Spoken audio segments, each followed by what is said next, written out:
Hello MMO fans, Matt Grocott here for Devil's MMO. This week we are taking a look at Lord of the Rings Online.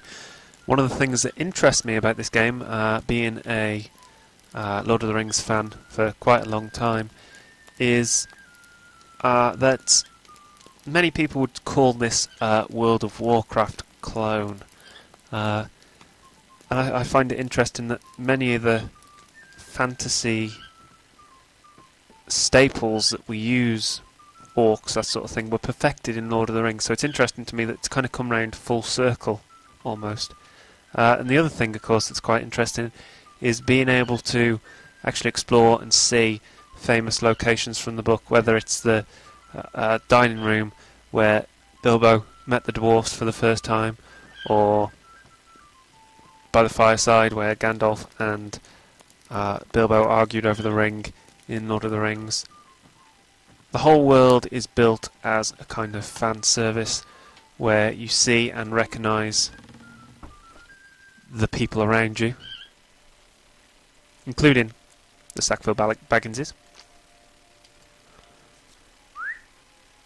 But it's more than that. Or is it? Difficult for me to be unbiased, I suppose, because I absolutely love the books. But to me it's more than that. To me it's a huge world to explore. Whatever you like doing in an MMO, it seems that it's well represented here in Lord of the Rings Online. And I mean, it does look stunning. I've got this on full settings, so if you're on YouTube, aside from subscribing to us, of course, make sure that you up the resolution to 1080p.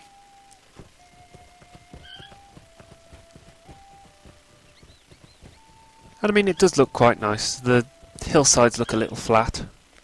The water makes use of DirectX 11, I think. So that looks quite nice, but it looks almost out of place when compared to dry backdrops. But that's not why you're here. You're here in Hobbiton to see hobbits, to see hobbit holes, and by that I mean where they live. And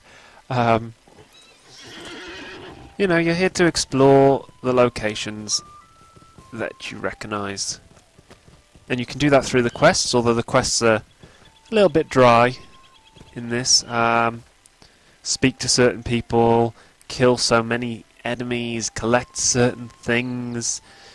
They're definitely quests that you'd expect from a World of Warcraft clone. One of the things that I liked is that once you're out of the tutorial, you are pretty much free to explore. I'll be honest, I've played this quite a bit and I've not done much of the quest path yet. I'm pretty low level. I've been avoiding fights for the most part, because I found that the fights in this can be quite difficult. Even the early quests that I tried seemed a little bit, often seemed like I'd need to grind to be able to get through easily, which was a bit of a turn off actually. I've enjoyed just riding around, checking out the trees. Why not? Today we're going to take first a look around Hobbiton very quickly. We might get into a fight with a snarling wolf. Here we go. Mounted combat's coming in an update later this year, which we will cover at Devil's MMO.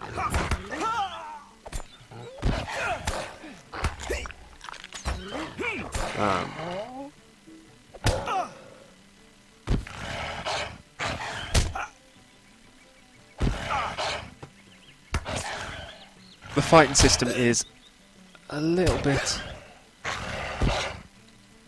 boring.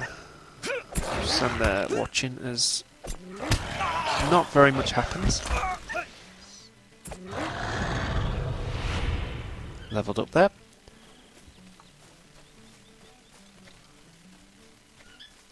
But it's a beautiful area to explore. They've stayed very true to the films, in my mind. Although the film stayed very true to the books in many ways, so that's not too bad. If you're not interested in quests, you'll receive deeds for just exploring the world, which is quite nice. It's nice not to be forced into doing a certain thing. We'll fight another snarling wolf. Because you just can't get enough of the action. Look at how those animations work. Wow. As I say, I think it's a bit more complicated, not complicated, a little more difficult than perhaps other MMOs, a little less forgiving. But, still, if you enjoy sitting around watching as an avatar has more fun than you, well, this is one for you.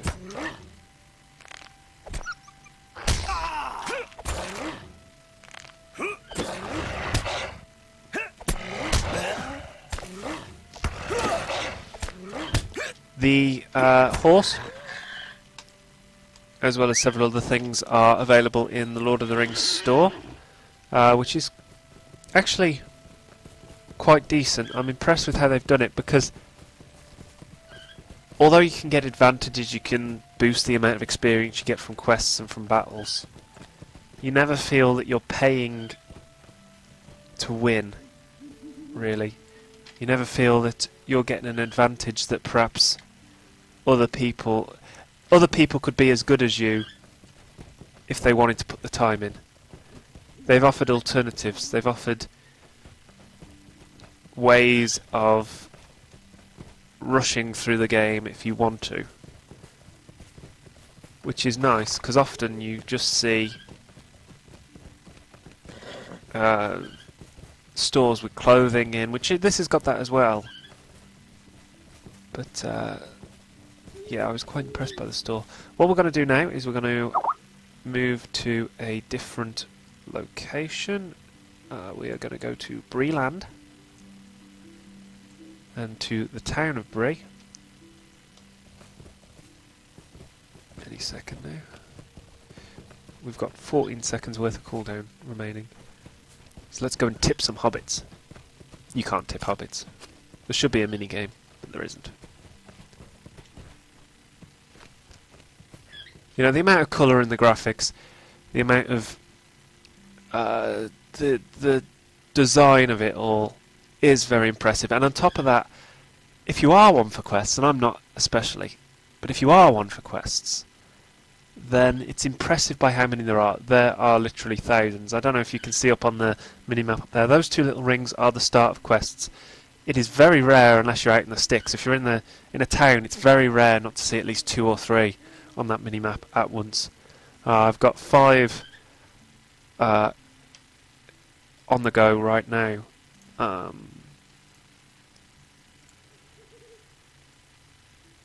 And so it impresses me that there's that much to do. Here we go. We are on the go. Moving in this way is a paid for thing. It costs 50 turbine points, I think. And it's handy if you just want to move from place to place without too much trouble. Bree, again, is much like you'd expect from the film, much like you'd expect from the cartoon, much like you'd expect from the books. As I've been playing, I've been thinking that perhaps it would be nice for another graphical update. I suppose what the developers aren't wanting is to cut people out of it, long-time fans who perhaps don't have the computers to run it. You know, because you look around and there are some stunning things. There's great level design. There's great building design. You really feel that you're in a living, breathing place, even when there's not other players around. And for it to look like a game that, I mean, it came out in 2007, so it's 5 years old, but to look like a game that's 5 years old instantly dates it. in my mind. Which is a shame, because it deserves... It's not just a generic fantasy game, it's got the Lord of the Rings IP going for it.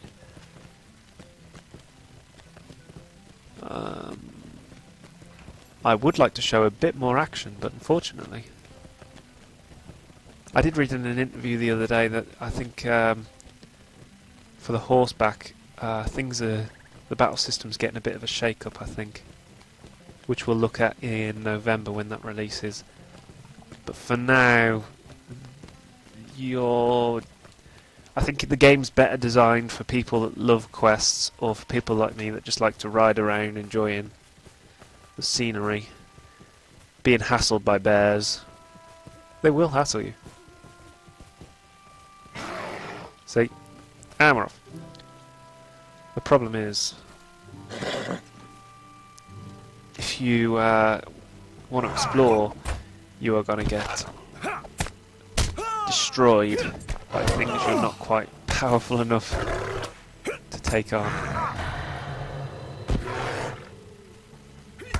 And I'm dead. That seems like a good place to end. That's Lord of the Rings Online. Check out the website, there's a link below where you can read the pluses, the negatives and the neutrals of Lord of the Rings Online. Don't forget to subscribe to Devil's MMO, where you can get all the latest videos and reviews from myself and the rest of the Devil's MMO staff. Thank you very much for watching, thank you for your time. I hope you don't think too bad of me because I just got mutilated by a bear. And join us again next time. Thank you very much. Bye bye.